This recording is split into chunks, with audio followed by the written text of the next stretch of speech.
Hi, everyone. Welcome to A Kosher Christmas Havdalah. We're going to wait a few moments as you join us. We have a very special guest with us. We have three special guests. Rabbi Leder, Cantor Peicott, and Rabbi Joshua Plaut. Rabbi Nanus. Rabbi Nanus. They see me at every program, though. They're used to me. Lucky them. Yeah. So just come on in, and we're excited to have you for Havdalah. If you have Chinese food, you're welcome to eat it during this program. I've already had it yesterday and today. Me too. Because we always order too much and then we have extra, you know. So want to say Shavua Tov. Hello to everyone. I'm Rabbi Susan Nanus, and I'm here with Rabbi Steve Leder. Say hello, Rabbi Leder. Hi, everyone. It's really good to see all of you. I'm glad you're with us, and I'm really, really happy that my dear friend of almost 40 years, I remember the day Josh and I met. He was standing on the porch and outside the front door of our friend David and Barbara Kudan's house in Cincinnati. And that was probably 1983, I would say. And Josh is like a brother to me and like a brother to Betsy. And he's also a brilliant rabbi and a brilliant scholar who has a great interest in the edges of subcultures.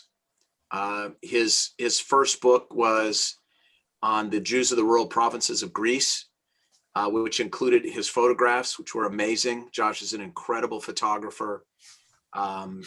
He introduced me to Dov Noy, the great folklorist of Israel. He introduced me to Barbara Meyerhoff, the great sociologist at UCLA, who wrote Number Our Days. He's expanded my world in ways he isn't even aware of. And we're very, very lucky, Josh, to have you with us tonight. You know, Betsy and I love you, and it's an honor, really an honor to welcome you to the Wilshire Boulevard Temple community.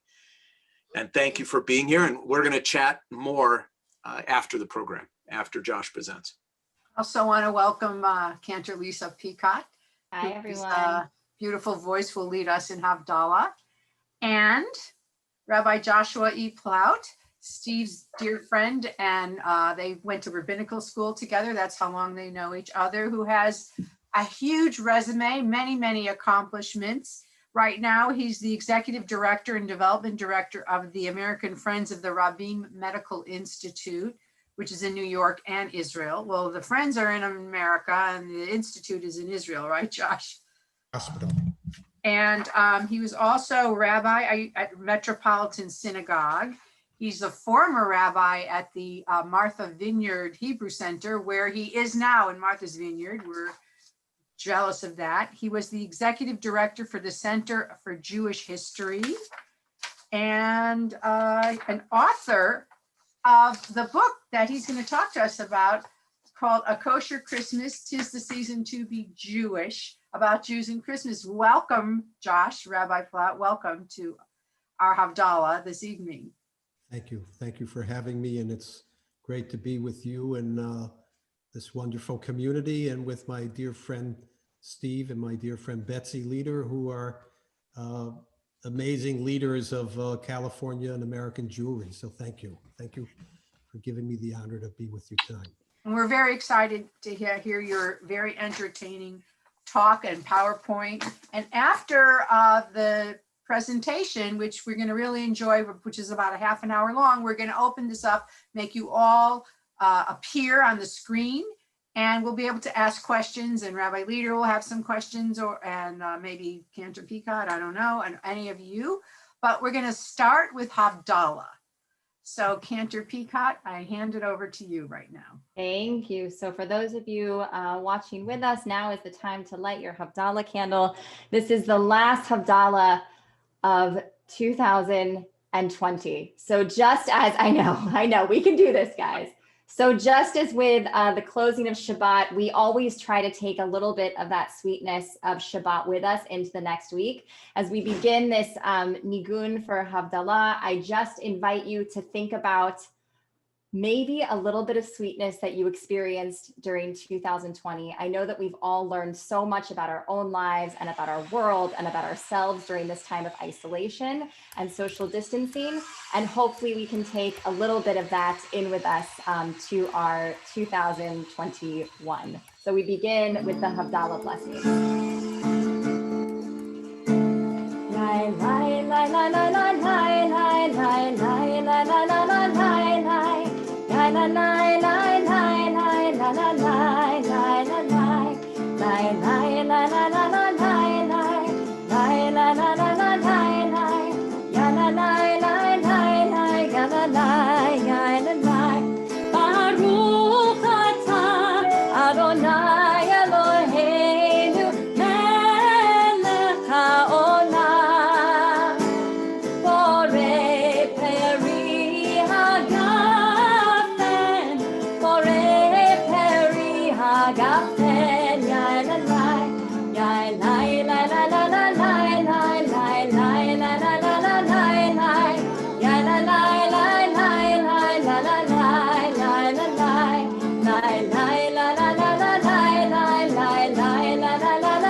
We're now going to take our sweetness of our wine. Is anyone else hearing an echo? Okay, maybe we could do something about that. If not, I'll just keep going. Awesome. So we're going to take. I'm going to mute Rabbi Plaut. So we're going to take a sip of our wine to savor that sweetness of Shabbat. As we extinguish our flame, the louder the sizzle, the sweeter the week. Hamavil ben kodesh lechol, chatotenu yimchol, zar'enu v'chazbenu yad bekachol, והכוכבים בלילה, שבוע טוב, שבוע טוב, שבוע טוב, שבוע טוב, שבוע טוב, שבוע טוב, שבוע טוב, שבוע טוב.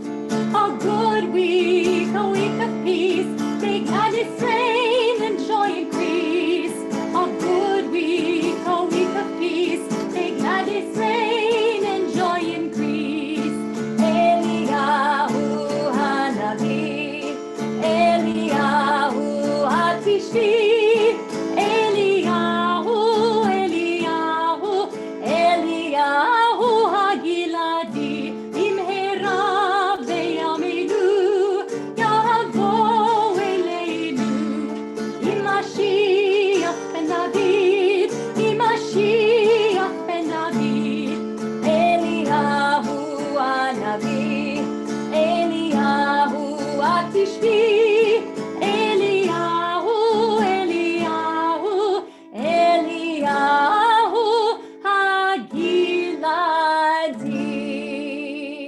Shavua Tov, everyone.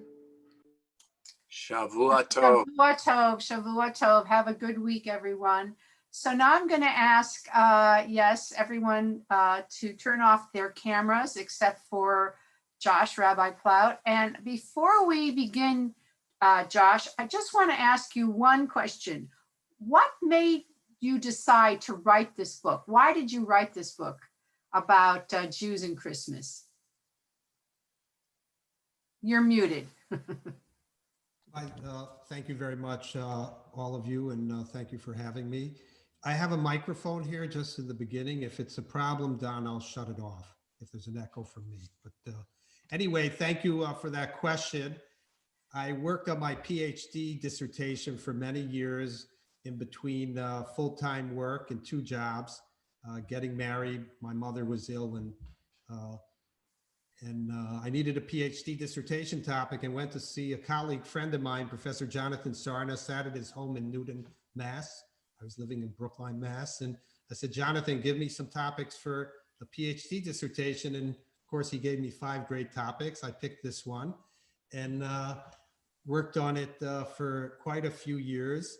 And it went on for many years. And then I completed my dissertation and received my PhD with the topic of Silent Night, proclaiming seasonal marginality during Christmas.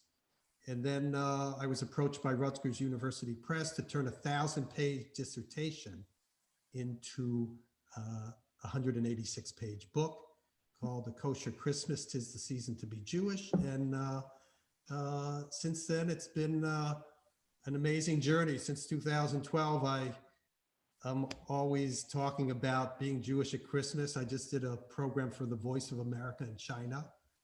I did something for a very right-wing Jewish radio station in New Jersey.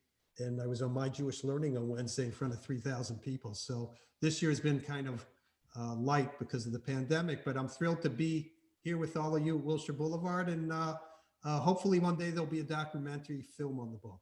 Well, okay, I'm gonna turn off my camera. I just would like to ask you to talk a little bit louder.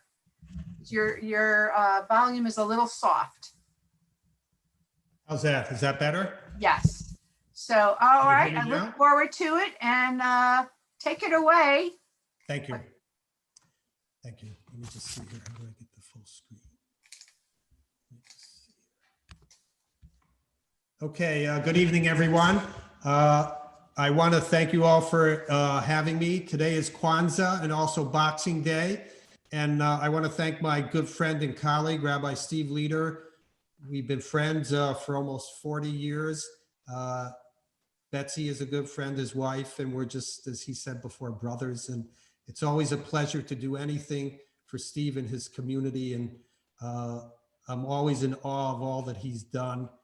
And I consider you his congregants among the luckiest congregants in the world to have a rabbi who's a real match. So thank you. So I want to talk to you very quickly tonight about being Jewish at Christmas in America. And I want to say at the beginning that we all have our own personal stories.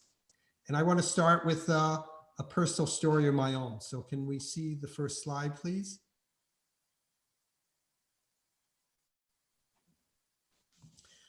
So we have here a copy of my book, "Tis the Season to Kosher Christmas, 'Tis the Season to be Jewish." And can we have the next slide, please? Which is really, so here we have one of my earliest Christmas memories. I'm sitting on the lap of Santa Claus in Great Neck, Long Island, where I grew up. And it's 1964.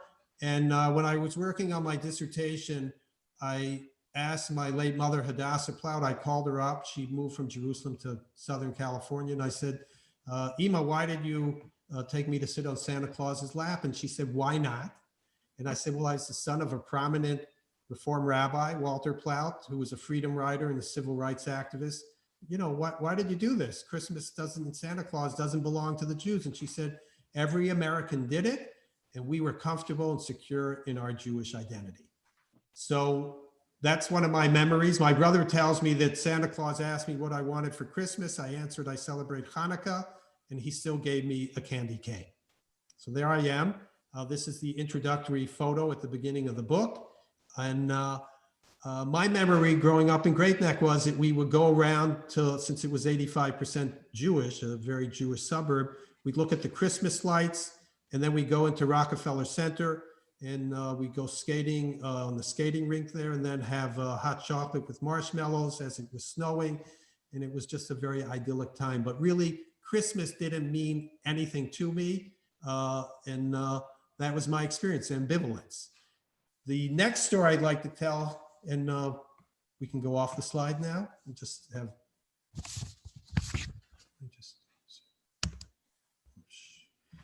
the next story is relating to my wife, Lori Epstein Plaut, who grew up in a small town in Connecticut, Colchester, Connecticut. And when she was a child, she used to have to attend the concerts in her public school. And when they came to sing a song that had the word Jesus or Christ, she fell silent. And she was telling me just earlier today that she actually, as a young girl growing up, was fearful of Christmas. She didn't know why, but that whole idea of being silent during Christmas, it was a silent day and a silent night, historically for Jews, was another way that American Jews have and had responded to Christmas. And then there was a third example. If I told you I sat on Santa Claus's lap, but celebrated Hanukkah, a good friend of mine who grew up with me and who I reconnected with, who grew up with me in Great Neck, told me that he always celebrated Christmas with an electric menorah. Every night they would screw in a new light, but his mother crossed the line with not having a tree. But he always looked forward as a child, Ronnie, to having Christmas arrive and gift exchanges, but he never celebrated. When he married somebody, as he grew up in life and married someone who wasn't Jewish, the holiday he passed on to his children, who are now in their 30s, was Christmas. So there's a third example. Another and fourth story is when I was doing research for this book, I wrote a chapter on parody during Christmas time. 'Twas the night before Hanukkah, parody in Jewish culture around Christmas. And I attended in San Francisco Kung Pao Kosher Comedy, a Jewish comedy event for 4 nights with Chinese food in Chinatown. Tonight's the final night of Kung Pao Kosher Comedy this year. It's 25 years old. And I documented it for 5 years. And I used to go out there around Christmas time and I interviewed people inside the restaurant and somebody waiting online. I said, "Why are you here?" And he said, "Because I don't like being an outsider tonight. I want to be an insider and be able to celebrate my Jewish identity." And so for him, it was about overcoming through this creative ritual, the ability to celebrate a holiday to shut out Christmas and celebrate one's Jewish identity. So here we have four different stories, and I hope that maybe later you'll share some of your stories, but we all have our own way of reacting. So this is the time of the year, at this point in American Jewish history, where we negotiate our identity in a relatively free society. Some of us might accept Christmas and embrace it. Others might reject it and be silent like my wife. And others might proclaim their identity and have creative rituals during the holiday season, like at Kung Pao Kosher Comedy. But it wasn't always so. So let's take a quick look into our American Jewish roots in Europe. So can we have the next slide, please? And so here we have Germany.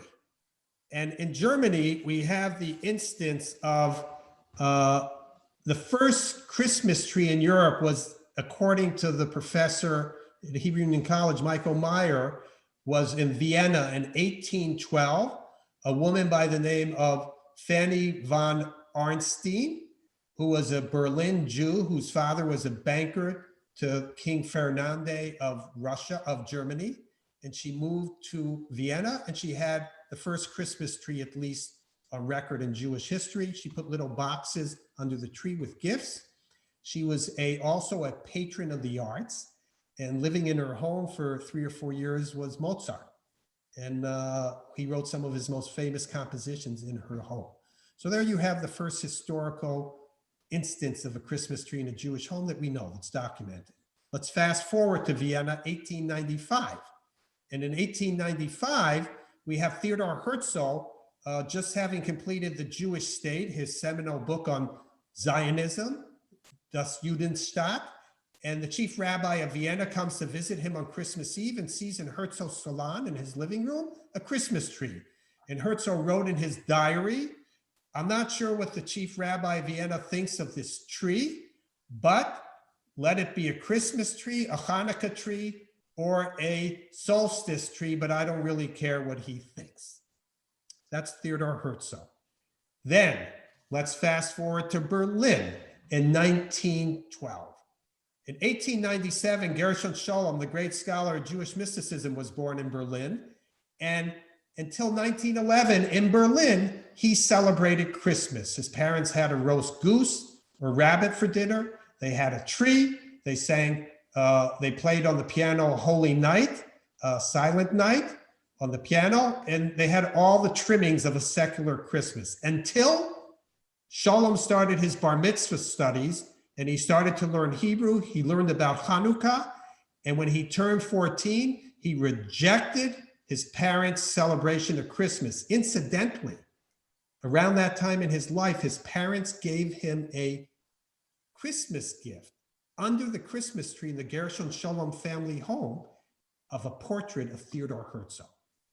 What did Scholem do when he rejected Christmas in his parents' household? He'd go to his uncle's house, who celebrated Hanukkah, and as a teenager, he would go to the Maccabean Jewish social dances in Berlin. Here we have a picture of a Jewish family around their Christmas tree. And in Berlin and in Germany, in Prussia, it started in the 1850s. There are very few portraits or photographs of families. This is the Mendelssohn family with their governess. And this is a very wealthy family because their tree was electrified. It had electrical lights on it. So here we have their tree and the family. It was a secular celebration. It was never a religious holiday. If we can just come back to a full screen now, please. What happened in Eastern Europe? In Eastern Europe, it was quite the opposite type of reaction. It was a time of fear, the type of fear that came from persecution, that Jews had been said to have at least turned Jesus, the deity of Christianity, into an apostate, and that the Jews crucified Jesus. And so when the preachers in the churches throughout Eastern Europe rallied against the Jews and said that they had killed Jesus, as a result, there were also pogroms. There's one documented in 1881 that began in the spring in Ukraine, and then by Christmas Eve had spread to Warsaw and created a lot of violence and death amongst the Jewish community in Warsaw. It was a time of danger, time of fear, and it was all over Eastern Europe. And what did the Jews do? It was a night of abstaining from Torah study. There was actually a prohibition amongst most Jewish communities and half the Hasidic communities not to study Torah, and it was called Nitolah, a night where Torah study doesn't happen. Because if Jesus was born a Jew and you study, when you study and engage in the act of Torah study or Talmud study, it elevates the soul of the person on their yahrzeit or their birthday to a higher level of existence. And the rabbis did not want to do that with the soul of Jesus. Secondly, there was physical damage. People would get drunk on Christmas. They would go from home to home caroling, and you would actually be in danger if you were a Jew out in the streets. By the way, this year on December 24th, if you don't know, if we can't feel that in the United States, I noticed in the Jewish press reporting about Europe, there was many different anti-Semitic acts against Jewish cemeteries and institutions in numerous European countries on Christmas Eve this year. So somehow, and sadly, history repeats itself. These aren't attacks on Jews individually, but on Jewish institutions. And it's pathetic and it's wrong, but it just shows you that history has a way of repeating itself. So what did Jews do if they couldn't study Torah. Let's look at the next slide.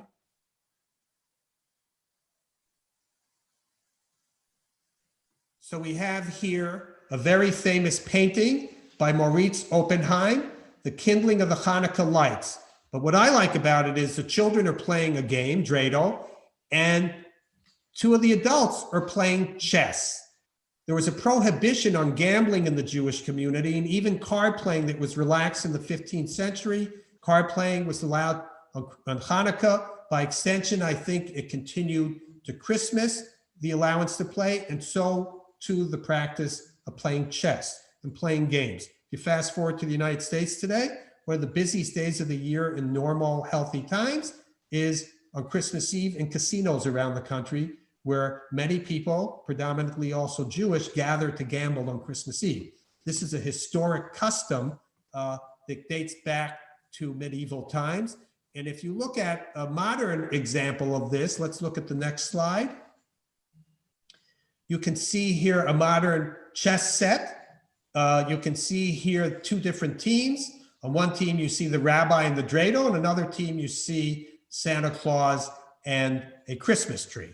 So you can see here that an example, even today, that people play games on the holiday, but here now it's more a sense of parody. So this is an example of our roots in Europe in terms of how we react to Christmas. Can I have a full screen, please? Now, when Bavarian Jews arrived in San Francisco, the Haas family in the 1850s, they brought with them the Christmas tree. And they have for 70 years, family celebrations around the theme at Christmas with gift giving, days of decorating the tree. And this was symbolic of German Jews immigrating in the first wave in the 1850s to the United States, bringing Christmas with them to the United States of America. It was a secular celebration. It was devoid of anything religious. It had nothing to do with Jesus. And it was all about becoming American. It was becoming assimilated and acculturated to a holiday that was declared a national holiday in the United States in 1870. And when that happened in the United States in 1870, we see that public squares had Christmas trees, in private and in churches, people had religious observances. And so we see that as Christmas grew into a national holiday, it forced the residents who weren't Jewish in America to decide what are they going to do at Christmas time in America. And interestingly, in the 1950s, a Reform rabbi in Philadelphia by the name of Bertrand Korn at Congregation Knesset Israel coined the term December dilemma. And this is what he said then.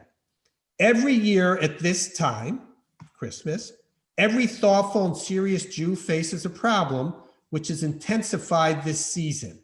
How we as Jews deal with the popular aspects of the majority faith of our neighbors. How we adjust to the temptations of the tinsel and the holly, where we take our stand as Jews. So that chess set you saw, the December dilemma, is also a dilemma that has faced American Jews since their arrival in the United States. My colleague and teacher, Jonathan Sarnow, 40 years later said that we American Jews have a Christmas problem.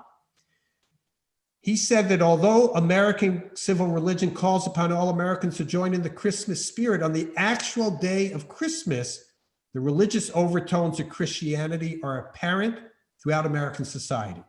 And as Sarnow concluded, the fundamental dilemma produced by Christmas's unique status in American national calendar remains unresolved.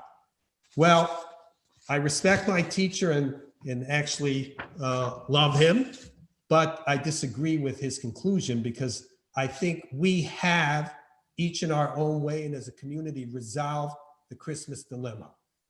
And how so? We have made great progress in resolving our dilemmas. Such an ongoing resolution is evolving out of the creative efforts of all of us American Jews to co-opt the Christmas season by reshaping it to reflect uniquely Jewish ideas, concerns, and rituals, and by developing a variety of strategies which we direct towards neutralizing Christmas in America. So that's what I want to talk about now as we talk about the United States. I just want to mention, we talked about the German Jews.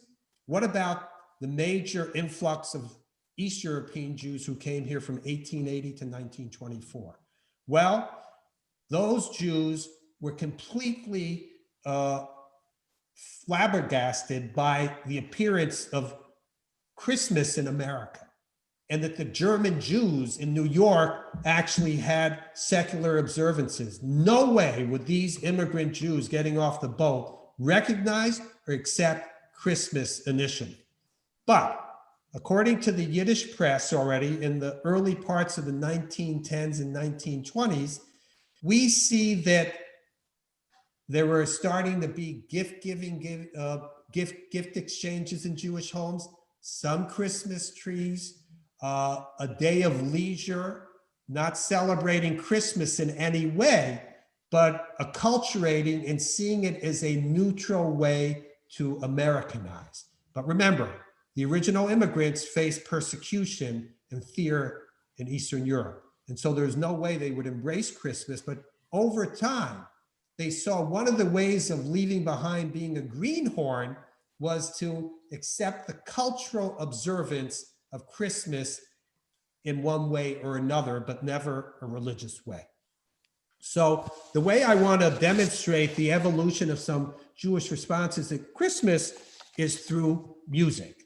So let me say this. In 1930, the song I Had a Little Dreidel was written in English and Yiddish.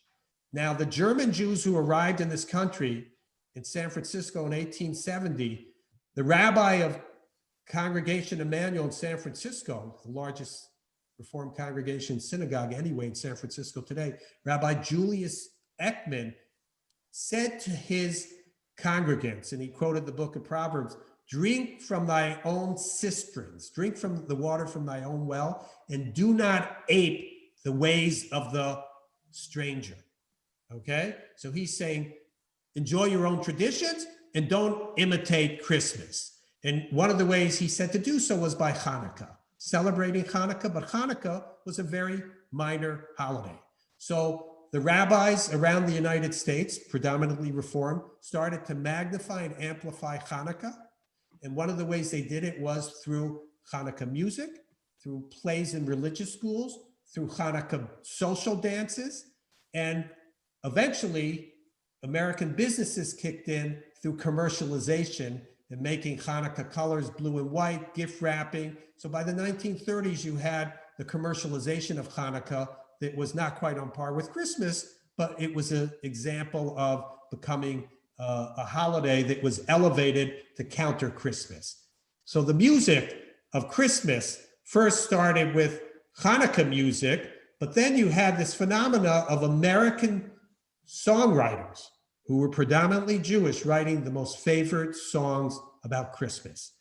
The best example is Irving Berlin, 1941, I'm Dreaming of a White Christmas. So we're very fortunate that Cantor Lisa has put together 3 songs, and I'll say something about it after she shares her music with us. Thank you so much. I will have to say, I did not have to learn these specifically for tonight. Rudolph the red-nosed reindeer had a very shiny nose, and if you ever saw it, you would even say it glowed.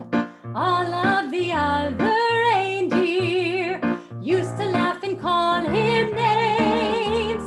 They never let poor Rudolph join in any reindeer games.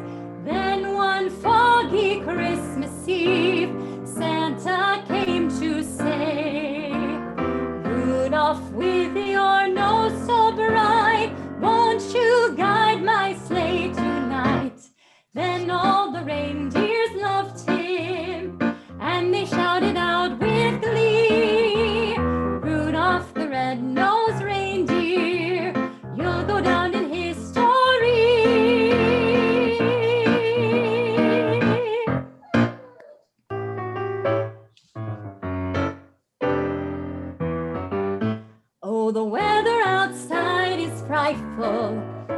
But the fire is so delightful, and since we've no place to go, let it snow, let it snow, let it snow. And it doesn't show signs of stopping, and I bought some corn for popping. The lights are turned way down low. Let it snow, let it snow, let it snow. When we finally kiss goodnight, how I'll hate to go out in the storm. But if you'll really hold me tight, all the way home I'll be warm. The fire is slowly dying, and my dear, we're still goodbying. But as long as you love me so, let it snow, let it snow, let it snow. I'm dreaming of a white Christmas, just like the ones I used to know, where the treetops glisten and children listen to hear sleigh bells in the snow. I'm dreaming of a white Christmas, with every Christmas card I write. May your days be merry and bright, and may all your Christmases be white, and may all your Christmases be white.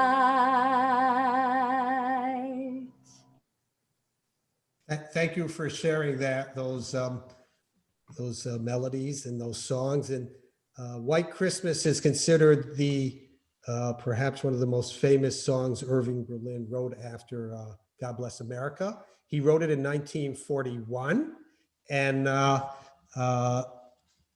his song, and also Let It Snow by Sammy Kahn and Jules Stein, and then Rudolph the Red-Nosed Reindeer, which was composed as a story by Robert L. May, was written for Montgomery Ward in 1938, and then put to music by Johnny Marks in 1949. All of them have very important singers. Irving Berlin waited for Bing Crosby to sing this song in Holiday Inn in the movie in 1941. And if you think about the period in which this was written and then sung, it was after America's entry into World War II, after Pearl Harbor. And it showed, like all of these Christmas songs, a sense of patriotism, a sense of nostalgia, a sense of longing, in the case of White Christmas, for peace. These are soldiers in Europe longing to come home back from the war to the United States, to their loved ones, to their girlfriends if they were soldiers, and this underlying feeling for peace. So these are secular values. You see the words snow, sleds, bells, reindeer, but completely secular motifs in these songs. They were written as Christmas songs by American songwriters who were Jewish, and they became a way for the holiday to be recognized musically in a very neutralized way in terms of religion, but it became an American musical form. And after Johnny Marks, I should say that if you want to be an established musician in America today, you have to create a Christmas song. Paul Simon has done it, Bob Dylan has done it, Barbra Streisand has done it. It's your mark of being an American great singer and songwriter. They all have Christmas albums as well. So we can see that this was in the 1940s and has continued to this very day. But at the same time, you had Mickey Katz in the 1940s and 50s. And I noticed that the chair for Jewish music at UCLA is named after Mickey Katz. He's the father of Joel Gray. And Mickey Katz, and then later in the 1960s, Alan Sherman used a lot of Yiddish in their songs, and they had they sang with motifs alluding to immigrant motifs with heavy accents, but they also alluded to themes like Hanukkah. But in no way did they really acknowledge Christmas until Alan Sherman ridiculed Christmas in the gift giving with his song, The 12 Days of Christmas. And it was all about kitschy toys that people gave. And on the 12th day, everybody took the 11 first days of toys and returned them to the store from which they came. So that was a Jewish way to express a little bit of subversion to Christmas music. And then you see a change at the same time that they're writing these great American songs, by the way, like Irving Berlin in the 40s, you see this phenomena of Hanukkah music being written too. And this is something you probably don't know, but can we have the next slide? In my research for the book, I went to a lot of cultural events. And as you see in the next slide here, I actually tracked down this whole new set of Hanukkah songs that were lyrics written by Woody Guthrie around 1949. They were found in his archives in Westchester, New York in 1998 by his daughter, Nora. The other sibling is Arlo Guthrie. And there were two songs that were written. He wrote the lyrics and the music. And then all these other songs, there were just the words. And the Klezmatics, that great klezmer band, were commissioned by Nora Guthrie to write the music for these other songs that he wrote. He wrote them all in 5 days. He was married to a Jewish woman, Woody Guthrie, and his mother-in-law was a great Yiddish poetess, and he wrote these songs on the way to Hanukkah gigs that he used to perform in Brooklyn. Here's a song from that album by the Klezmatics. It's called Happy Joyous Hanukkah. And here's a song he wrote about Hanukkah tree. Round and round my Hanukkah tree, round and round I go, round and round my Hanukkah tree, because I love you so. And this is the original lyrics in Woody Guthrie's archives. And these are lyrics in his own handwriting that you see here that are reproduced in the book. So can we hear that music very quickly for this song? And the Klezmatics added the melody.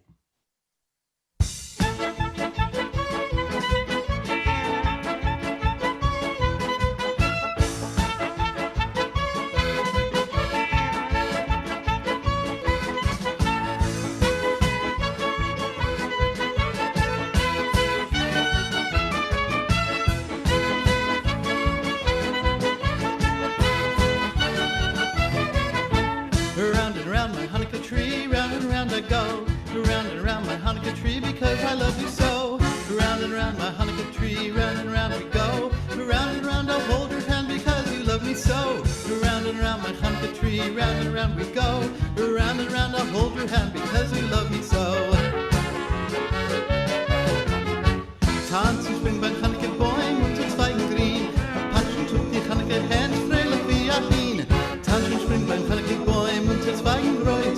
Singen Tisch beim Hanukkah-Freien, lachen und Bäum. Tanzen springen beim Hanukkah-Bäum und zu Zweigen Gold. Herum dem Hanukkah-Bäum in der Karaoke.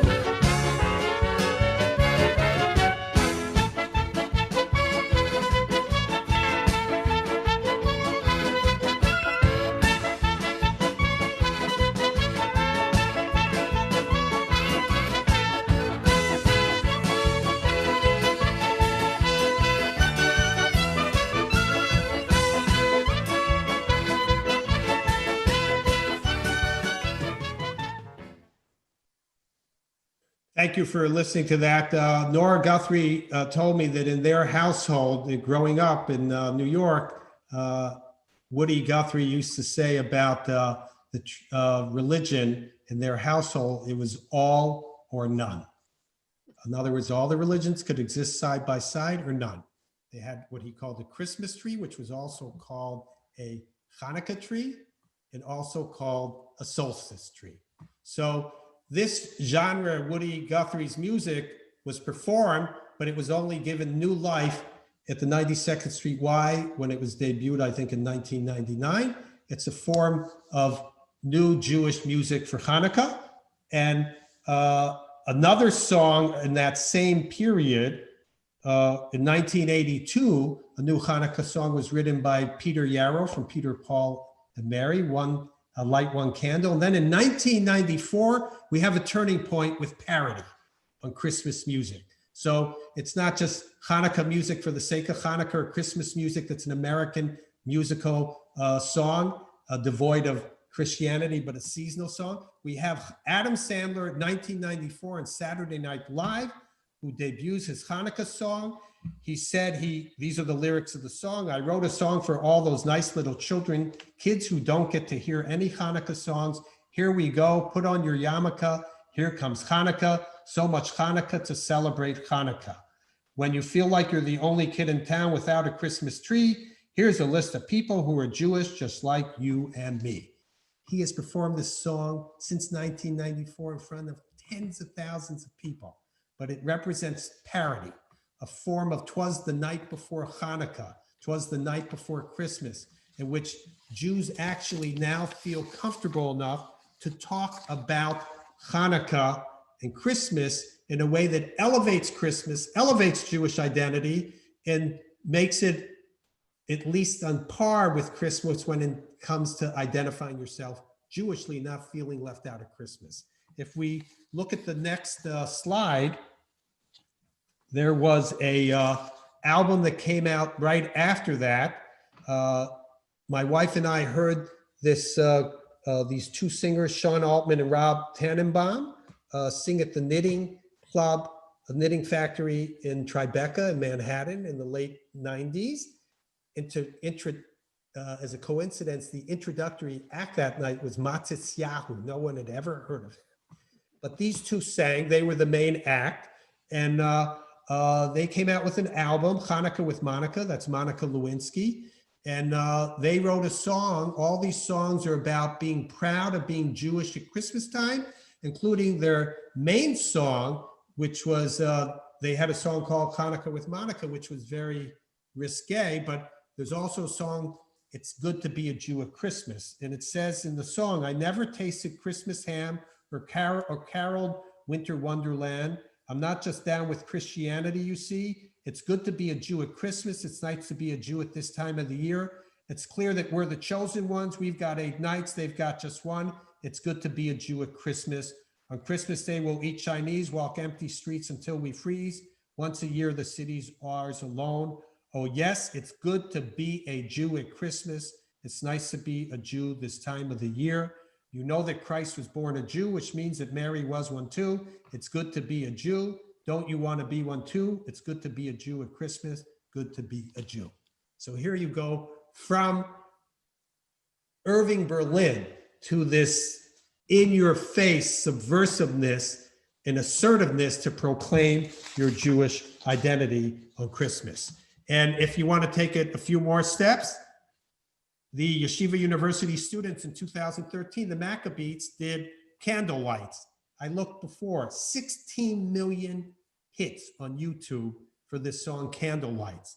And then in 2018, they did a song on I Had a Little Dreidel, the newest version, almost 700,000 hits. And just a week or two ago, Leslie Odom Jr. and his wife, Nicolette Robinson, actually came out with a CD and music on Spotify of Ma'ot Tzur. So here we come full circle that Jewish music has come to be elevated in popular culture and American culture on par with the other seasonal celebrations.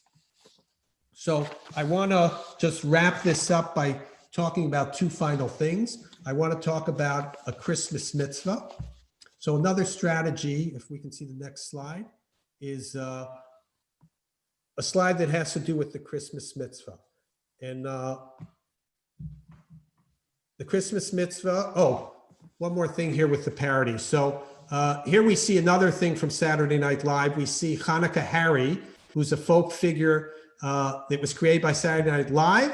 And it was a way for a sick Santa Claus on the show to be substituted by Hanukkah Harry, who brought gifts with his Jewish elves to children all over the world in this skit, but brought practical gifts like socks and trousers and sweaters. And the message there was that part of the spirit of the season is to be enjoying the spirit of the season, not through materialistic types of gifts. And so this is from SantaCon, a Santa convention that started in 1994. It's all over the country now, of people dressing up as Santa Claus and elves, but you have in the minority people wearing blue and white outfits like Hanukkah Harry. If we look at the next slide, here we have Jews for Santa. In the next slide, please, we see Mrs. Hanukkah Harry, and Mrs. Claus.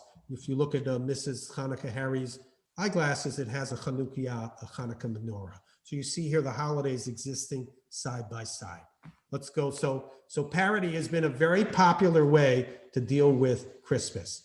What my favorite part of this whole response to Christmas is tzedakah. How do Jews give back during the holiday season that dates back to Charles Dickens' A Christmas Carol, of performing acts of loving kindness and fellowship. And we Jews have a tradition since the 1880s in Washington, D.C., now across the country. And I'm told also Wilshire Boulevard through the Crass Center, where you actually help people in need in the community by helping them celebrate, in this case, Christmas. We enable our neighbors to enjoy the joy of the season through food, through gifts, through assistance. In the way I call this, we're the Christmas Yid, the Christmas Jew. Just like in the old country that we had a Shabbos goy who opened the lights for us if we were very traditional and helped in maintaining the synagogue, we as Jews on Christmas help enable others to celebrate Christmas. It's doctors who substitute for their colleagues who celebrate Christmas in hospitals. Here's an example, a day of service in Washington, D.C., where they collect clothing and they give it out. And it's their largest volunteer day as a Jewish community in Washington every year. And Ronald Reagan in 1989, in one of his radio addresses, acknowledged what the Jews do on Hanukkah is an example, and on Christmas, of a good American tradition of neighbor helping neighbor. So this Christmas mitzvah is an amazing way that we show the converging of Christmas and Jewish values that we share and feel comfortable with at this time of the year. And that's helping each other through acts of good deeds, helping the poor, helping the needy, helping breed joy to where there is hardship. And finally, let me end with another strategy. And we have here this notion of lighting Hanukkah candles in the public square through Chabad's efforts. It started in 1974 with a little wooden Chanukiah in front of the Liberty Bell, and is spread across the country. Jimmy Carter was the first president to acknowledge this. Chabad has had a hard time with this photograph because a non-Jew isn't supposed to light a Hanukkah menorah. And here we have evidence of Jimmy Carter lighting the shamash. And then we see that Hanukkah comes into the White House. The next slide, with Bill Clinton in 1993, and then for the duration of his presidency, inviting children from a day school in Washington, D.C. to light the Hanukkah lights. And now in 2001, George W. Bush brought the now regular Hanukkah parties into the White House that continue up until the present day.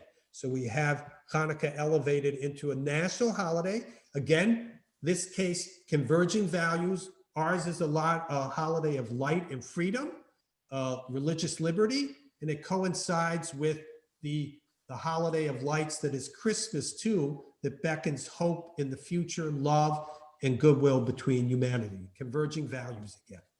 And the last part is fun. It's something we do internally as Jews, and that's go to Chinese restaurants. So we have all these creative rituals. We have matzah balls for Jewish singles in a normal year, for singles to meet other singles. There are things we do like National Jewish Travel Week. People travel all over the country and all over the world because it's a time off from work. And then we like to go out as well to the movies, which started in 1906 with Nickelodeons. And today the most popular custom is going out to Chinese and by extension, Asian restaurants. This is a sign that I found on the internet. It's not true. It's a hoax that was posted 20 years ago. And it says the Chinese Restaurant Association of the United States would like to extend our thanks to the Jewish people who do not completely understand your dietary customs. But we are proud and grateful that your God insists you eat our food on Christmas. Happy holidays. So here we have this tradition. It started in 1899, Jews going out on the Lower East Side as the largest immigrant group next to the Italians and the Chinese immigrant groups. The Italian restaurants had crosses in them. The Chinese restaurants were a welcoming place. The food was very similar to East European food. You had a wonton in Chinese cooking, even though it had chopped pork in it. It was like a kreplach in East European cuisine. It was a welcoming place. And the Chinese never quite understood why Jews were going to their restaurants, but they welcomed them as a fellow immigrant group. The act of eating out, according to the Jewish Yiddish newspaper, started in the late 1890s, and then it culminated through the 1950s in Jews going out on Friday night for Chinese food.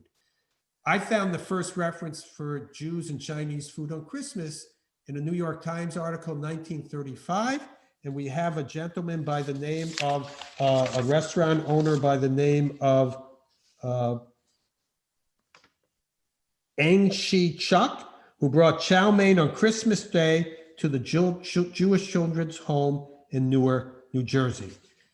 I want to tell you that Google has done a compilation of data for the last 10 years that the largest search in the United States on Christmas Eve has been on Christmas Eve for Chinese restaurants that are open. And this is actually data that proves that Chinese restaurants are, for a certain segment of the American population, a popular place to go on Christmas Eve. Let me end by saying, why do Jews like to go to Chinese restaurants? It's a place where you turn your sense of being an outsider into being an insider. You are in a place that is populated by fellow Jews or other people who aren't celebrating Christmas. It's a temporary community. It's a place you feel like you can proclaim your identity, and you're an insider for a short period of time. And it's a way to just reunite and have a good time, but also assert yourself in a public way on a national holiday that doesn't belong to you, and you own a little piece of that celebration. So I want to just open it up now to questions. Thank you for listening. It's a different type of medium, and a lot of what I talk about tonight is written in the book A Kosher Christmas. And my wife actually writes a blog every time of the year, this time of the year, not this year, but she keeps a blog on what goes on in popular culture around Christmas time. So thank you for listening and hearing me.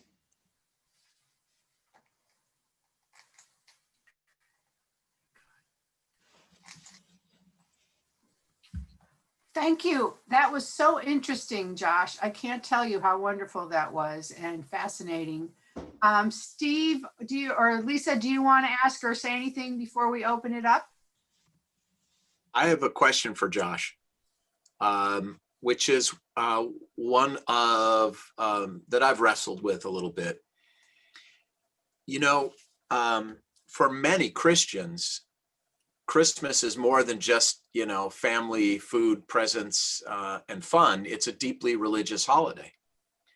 And I have often, you know, said to Jews who want to celebrate Christmas that, you know, if Christians want to dismiss the religious significance of Christmas, that's their business. But for Jews to do it is frankly disrespectful and insulting, and a misappropriation. The same way I don't really like it when churches call me during Passover to lead Passover Seders for their church. And I refuse to do it because it's not their holiday. It's a misappropriation and it's disrespectful. So Is that anywhere in your research, this notion that it's a deeply religious holiday for Christians, and Jews should respect that and not appropriate it or misappropriate it out of respect for Christians? Forget the assimilation argument. There's a fascinating debate that occurred in Dayton and Cincinnati in the 1930s. It went on for 10 years on whether Jews, between rabbis, and it was published in the Christian Century, a very respected scholarly clergy magazine read by the lay people. And the rabbis discussed and debated for 10 years, should the American Jew celebrate Christmas? And to me, I think that's, that's a great, a separate lecture, but the type of thing that you just mentioned, Rabbi Leder, that, there was the Christian message of there are certain Christian values that are good for the holiday season. And certain rabbis said, those are values that we can believe in as well. And we should embrace those values because those are Jewish values as well. And I think and then people were attacking the rabbis who said that, and they attacked the Christian Century magazine for publishing this. They said it was a disservice to the Jewish community. But these rabbis were speaking exactly along the lines you were talking about, that there was a very important Christian theological celebration going on. And, either we are part of it in terms of the religiousness or we're not part of it. And there was this argument, and it was between Reform rabbis. And I think in the end, they decided that the majority of the rabbis said, this is not for us, it goes against our theological beliefs. I think today, where you see what you're talking about evident is in households where there's Christmas and Hanukkah. And then there's this negotiation that goes on. We as rabbis struggle with this because we say, well, congregants come to us and say, what do we do? What do we do? Do we have two religions? Do we have none? Do we mix them? Is it Chrismukkah? And, I would respond like you, first of all, having two religions together is very confusing, and probably pick one and make it, hopefully it's Judaism, but if it has to be the other, but don't confuse your children and do what Woody Guthrie said, all or not. Have a religion, live by it. But I think, but historically, we have this instance of, what Irving Berlin and those people did, the songwriters, they consciously wanted to neutralize Christmas. Right. But I have a great story. When we graduated rabbinical school, and Steve and I were colleagues and best friends. And so I arrived in my first congregation in the Hartford area. And the first person I helped her convert to Judaism decided after a year and a half, she was going to be bat mitzvah with her daughters. The two of them did the whole traditional Torah portion. And a week before the conversion, she told me she was going to keep her Christmas tree after she converted to Judaism. And I just put my hands on my head, said, they don't teach you about this in rabbinical school. What do you do now? So I just thought the party's plan, but more importantly, she knew Hebrew. She was going to be a good Jew. I said, you can't have a Christmas tree if you're going to be Jewish. She said, why not? It's secular. My parents are deceased. It reminds me of my parents. So here I am. I don't know what to do. I needed to be King Solomon all of a sudden. I looked at the certificate of conversion and I pulled it out and I handed it to her. And I said, will you sign this in good faith? It says that you will embrace Judaism to the exclusion of all other faiths. And she said, yes, I will. I said, you'll be a good Jew then. And then my assistant at the synagogue the following year came to me and she said, didn't you convert her to Judaism? She has a tree in her window. I said, just wait. And within 2 years, her daughter, who was about to be bat mitzvah, the second one said, Mommy, we're Jewish. We can't have a Christmas tree. So the tree came down. It's one of those compromises, but to her, it was a secular item. But the appropriation of it is a serious holiday, but I think for most Americans, it's still a cultural celebration. Yeah. Thank you, Josh. Lisa. My question comes from, I guess, the side of the parody, like where did the Hanukkah tree come from? Where did this idea of acceptance of the mensch on a bench, and now we have, I think there's a Hannah one. I think that's more of my question. And when did that, it seems like it has become accepted. You see the mensch on the bench sold in Jewish stores. You see Jewish families embrace that. So I'm just kind of wondering when that level of parody was kind of deemed okay. So you have what we call in anthropology cultural appropriation. My favorite story is 2 weeks ago in Manhattan, where I live. I was walking past a pharmacy, and in the window was a Christmas display, and there was a sled, and I saw all these people lined up to take a photograph, and it was Dr. Fauci on a sled. And inside a sled, and it said, "May the Fauci be with you. 'Tis the season." And then it had, "'Tis the season to be Fauci." And here he was appropriated as a doctor to be part of the Christmas season, and he was Santa Claus. He was the bringer of healing and peace. So listen, Aaron Furstein, who was really one of the first owners of Polar Tech, the manufacturing of Polar Tech in the United States, in Malden, Massachusetts, his factory burned down in the 1990s, the week before Christmas. And he decided to continue to pay his employees Christmas bonuses and kept them on the payroll as they were rebuilding the factory for a year and a half. And he went on the evening news at 6:30 on CBS, and Dan Rather said, "Mr. Furstein," he said, why are you doing this?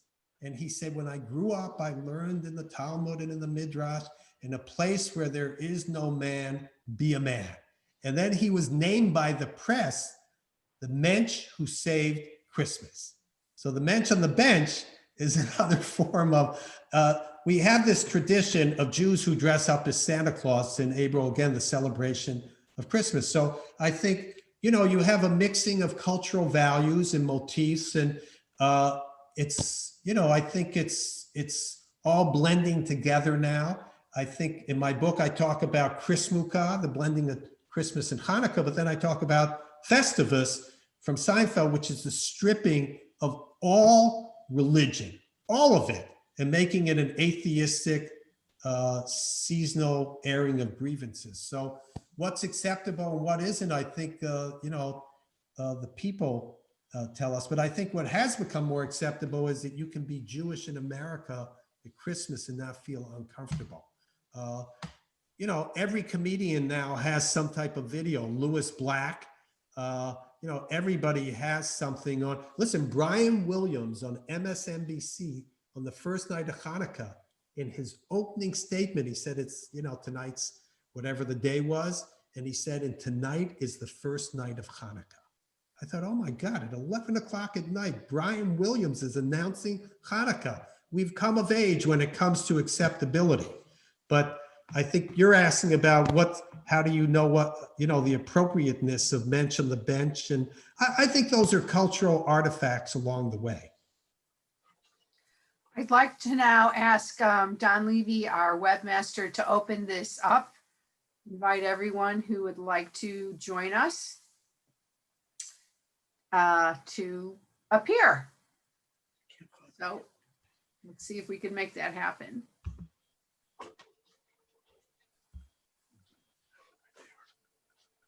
Is starting to. Okay, so people are coming in. We have 63 people watching. Thank you. So Someone wrote a question: does this apply to Reform Jews secularizing Christmas? The answer is absolutely not. This is the most popular day of the year for Orthodox Jews to go out to kosher restaurants for Chinese food. This is, I was told that the streets of Williamsburg and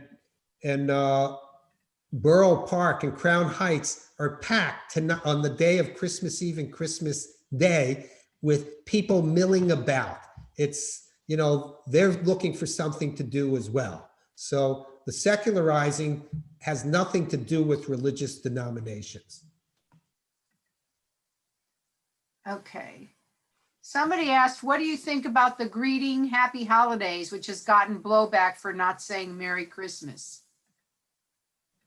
When I was a young rabbi, again, Harvey Katz in my congregation used to dress up at Glastonbury Bank and Trust as Santa Claus. And I had an argument with him. I was right out of rabbinical school. I was 29, and I said I wouldn't answer Merry Christmas to somebody who said Merry Christmas to me. And he was arguing with me, and he said, "You're wrong. You don't know what you're talking about."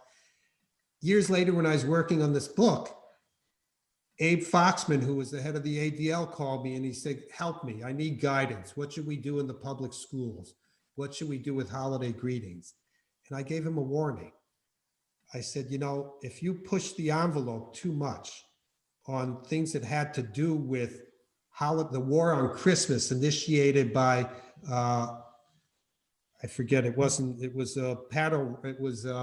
O'Reilly. This was one of his favorite themes, the war on Christmas, and that the Jews were preventing people from saying Merry Christmas. I said to Abe Fox, I said, be careful. I said, we have to be very careful. This will come back and bite us, and it will be severe and will have anti-Semitic repercussions. And so I prefer to say, we're on the telephone now in the pandemic more. If someone says Merry Christmas, I will say Happy Holidays. Push comes to shove. Sometimes I will say Merry Christmas, but I usually say Happy Holiday. I don't tell them I celebrate Hanukkah and I don't celebrate Christmas, but I think that Happy Holidays is generic enough and respectful enough that I acknowledge their holiday. I don't know. What do you say, Rabbi Leder? Do you answer? When someone says Merry Christmas to me, I say Merry Christmas to you, which is appropriate. I think I want them to have they're obviously Christian, and I want to, they deserve a Merry Christmas. So I just say Merry Christmas to you, and leave it at that. When I was the rabbi in Martha's Vineyard, there was a question about Santa Claus in the schools, and certain people from the Christian right, of which there are not many in Martha's Vineyard, formed a picket line and forced people who were against, who wanted to take Santa Claus out of the schools. They forced people to cross the picket line. And then it ended up in the Boston Globe that there were people on Martha's Vineyard who were trying to expel Santa Claus from the school. Now, right. Santa Claus can also be coded for Jesus. That's okay? right.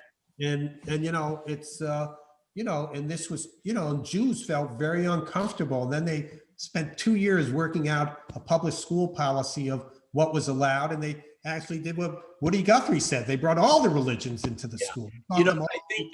I think, Josh, it's hard for Gentiles to understand how Jews can be grateful for Brian Williams saying tonight's the first night of Hanukkah, and be grateful when Gentiles recognize Hanukkah. And it's hard for Gentiles to understand why it doesn't go both ways. Why is it then difficult for Jews to embrace, Christmas and recognize it? And I think it's hard to understand Jewish angst and fear and misgiving. It's a mystery to many Gentiles who have never felt that in their lives in America. And it is a point of disconnect. And I think what you have done in your book is really, really helpful, because, and what you're doing tonight for all of us is like, we have to think about this. We have to talk about this. And it all has to be done with a high degree of respect. And I thank you for that, because as you know better than anyone in the country and maybe the world, for non-intellectual, for emotional reasons, this is a hot button issue, for Jews. So it comes down to outsider versus insider. Right. And nobody likes to be an outsider. Everyone wants to be an insider. And so, this is about negotiating identity for us as Jews. And it really reflects on who we are as Jews, how we answer this sensibly and with mutual respect for our neighbors. Now, you're in Los Angeles, I live in New York, but people who live in smaller communities around the country, this is a really pronounced issue for them. They feel alienated. They feel left out. And, we need to help everyone around the country. I wrote this book so people could, I tried not to make it a polemic, and I tried to keep it without emotion and without directive, so people could see the hard facts. But the outsider-insider dynamic in Chinese restaurants, so my feeling is this: the answer to us as community leaders and to people in the community is we have to judge things that are converging values and diverging. So when do we feel the most uncomfortable? Look at it this way: Thanksgiving, the Thanksgiving Day parade. Wow, we love Thanksgiving. The end of the parade, there's Santa Claus. So there's the beginning of the Christmas season. Then it comes to a peak on Christmas Eve when we feel like, well, okay, in my case, I didn't grow up with Christmas, so I feel a little left out. And then, so we create all these new strategies and rituals, and then we come together on New Year's Eve. Or New Year's Eve. As a country. So it has to do with values. So we feel diverging values religiously on Christmas Eve, but on Thanksgiving, we feel converging values. It's great. On Mother's Day too, I would say.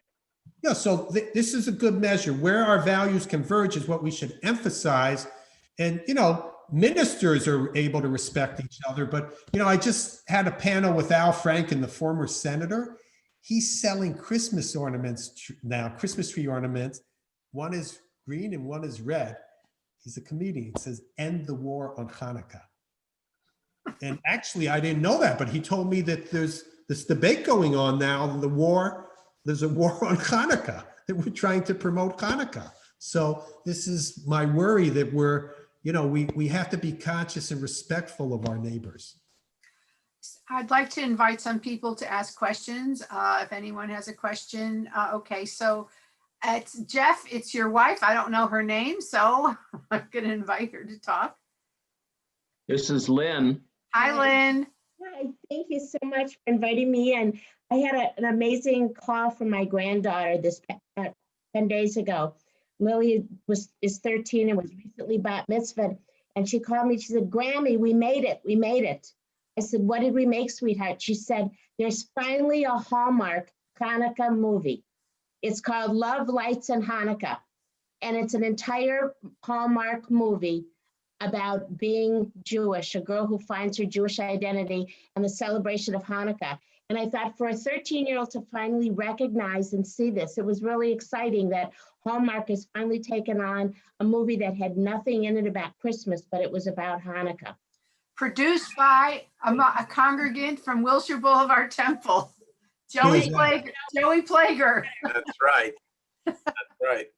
So there you go. Wait, I want to see, are there any other? I just want to say something about the movies. The main opening night for movies in America, the blockbuster night for Woody Allen movies, he always opened his movies on Christmas Eve. Steven Spielberg often opened his movies and debuted them on Christmas Eve, and that's not a coincidence. And I think, I just want to say that the Jews going to the Nickelodeons on the Lower East Side in 1906, it culminated. It was their day off, these poor immigrants, that in 1908, the mayor of New York closed all the Nickelodeons because he said it was a disgrace, what Steve was alluding to about the insult to Christmas celebrants. He said it was an insult to community morals. And he closed all the Nickelodeons on Christmas Eve so nobody could go to the Nickelodeons. What did they do the next year?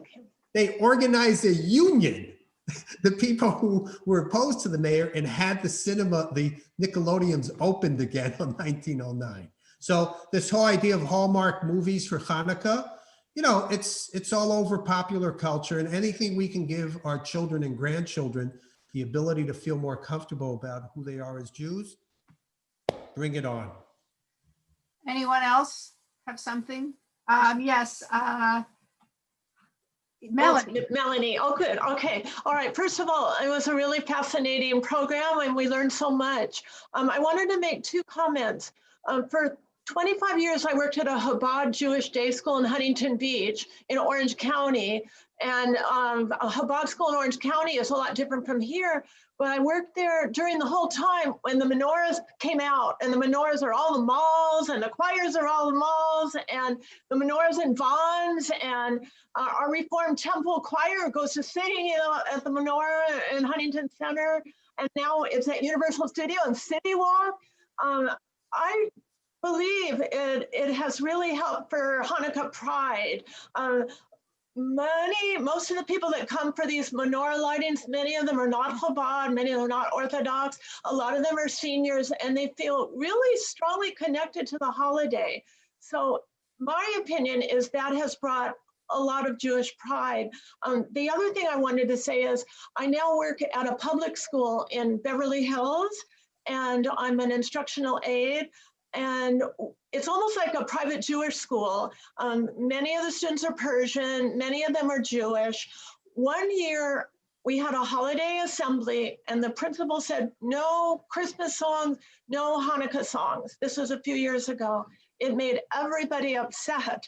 So now we reinstituted it, and the kids sing a Hanukkah song that's a holiday Hanukkah song, and they sing a holiday Christmas song like Cantor Lisa sang, and people are really happy about it. So you brought so many things to think about tonight, but on a deeper message, I want to say to Rabbi Leder that we were really saddened to read your letter yesterday. I'm heartbroken. We felt really, really bad for your family, and from Michael and me and from everybody that we share your sadness right now, and we wish that things will turn around and come out good. Thank you. Thank you so much. I talked to my mom earlier today, and she is feeling okay, and we're hoping it doesn't get worse. We're hoping for the best, and this is a season of hope. So that's my attitude. Hope. Excellent. Great. Thank you so much. Thank you, Melanie. Roy, you had a question or comment?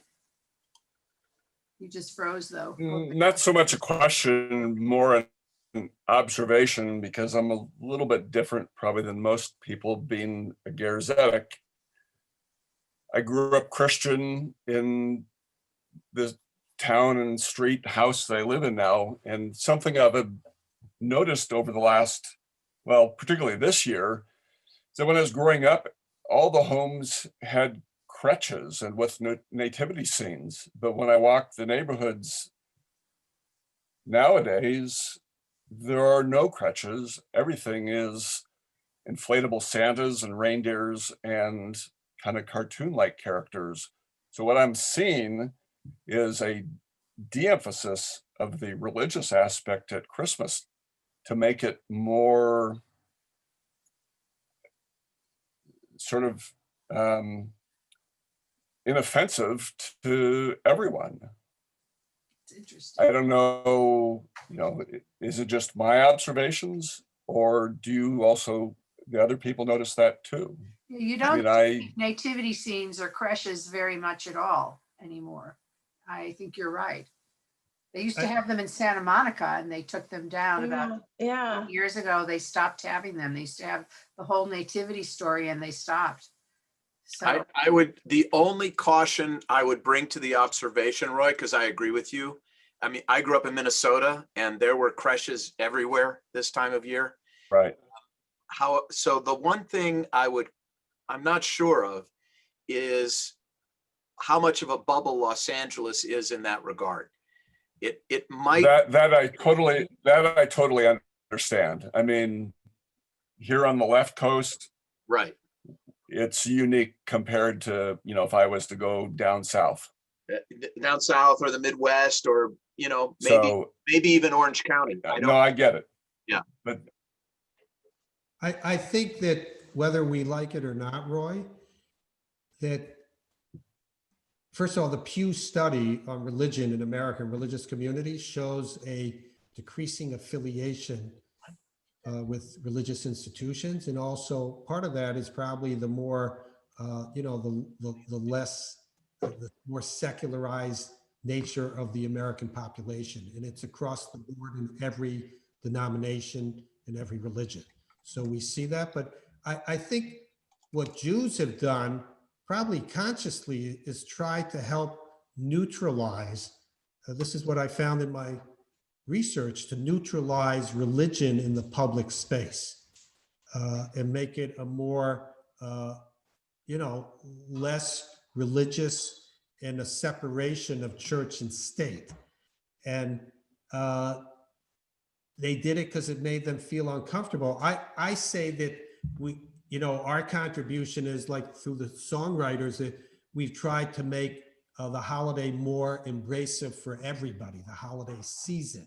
And by the way, I think Right. when you talked about the concerts, they were usually called Christmas concerts when my wife was growing up in Colchester, but now we call them holiday concerts. So, I think, yes, I think your observation is true in large urban areas, but, even when I was the rabbi in Martha's Vineyard, a member of my congregation got very angry at one of the crossroads on a country road. They erected a Christmas tree. And she said, it's public property. And I said to her, I said, leave it alone.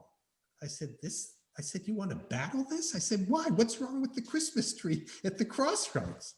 And, I think we have to be very careful and very sensitive. Thank you. Well, I want, okay, yes, Carol? Okay. Thank you so much. Fascinating presentation. Beautiful singing. Thank you very much. There was an uproar in Beverly Hills about 25, 30 years ago, whereby there was a syllogistic argument that we should not be allowed to have menorahs in the public parks along Santa Monica, but a Christmas tree was a holiday symbol, but menorahs were a Jewish symbol of religion. And I remember writing something in defense of a menorah being equivalent to a symbol such as a Christmas tree, rather than a cross and a Mogen David, which were religious symbols.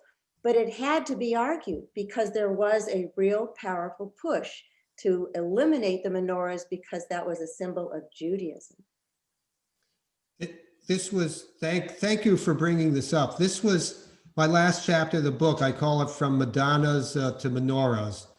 And it has to do with the establishment clause in the law, in the civil suits brought against creches and menorahs in public squares. I remember the last time I was in Santa Monica on around Christmas, I went to UCLA graduate school for my master's. There were always creches in Santa Monica along the promenade around City Hall. And so anyway, to cut to the chase, the Supreme Court of the United States of America eventually decided a case brought about Allegheny County in Pittsburgh that you could have a Christmas tree and a creche and a menorah next to each other. It did not endorse a religion because they were part of a seasonal celebration. That's simplifying it. But now, and the beneficiaries of that really were Chabad, because they took that to go all over the world to erect menorahs. Unfortunately now, in this political environment in the United States, menorahs have started to be vandalized on Hanukkah. And I remember, putting a menorah in a town where there are very few Jews, but that's a separate subject. But Rabbi, isn't Christmas Christ Mass? Yeah. Yes, as Rabbi Leder said, we're talking about at its core, the most important holiday with Easter of the year. Right. And so that's why we have to be very careful and respectful.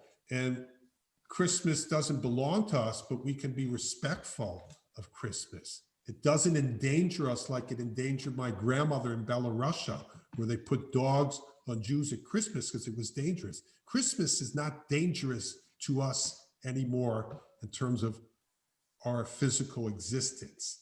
Now it's being fought out in the realm of a belief. And the Supreme Court has now allowed for menorahs and creches and reindeers and Christmas trees to be in the public square as a seasonal celebration that doesn't endorse the promotion of any religion. So, you know, and the schools are the area where this is played out, or used to be played out the most, but I maintain it's played out in schools all over the country. I want to thank you so much, Rabbi Joshua Plaut, for a wonderful, wonderful conversation and presentation. We loved it. You can see people stayed on for an hour and a half to be with you, and I want to wish you health and strength and a better 2021. Steve and Lisa, do you want to say anything? I want to, of course, thank you, Josh. Betsy and I love you, and we can't wait to see you in New York when this whole mess is behind us. And I also want to say special welcome to some members of University Synagogue who are joining us tonight. I see Jill and Marion and Larry, and there may be others, and we're really glad that you're with us and that we're all going to be one family very, very soon. Thank you so all much, for inviting everyone. me. Thank you. Thank you. Have a great night. Happy New Year, everybody. Thank you. Health and safety to all. Yes. Happy New Year, Thank you. everyone. Thank Thank you both, rabbis. Thank you.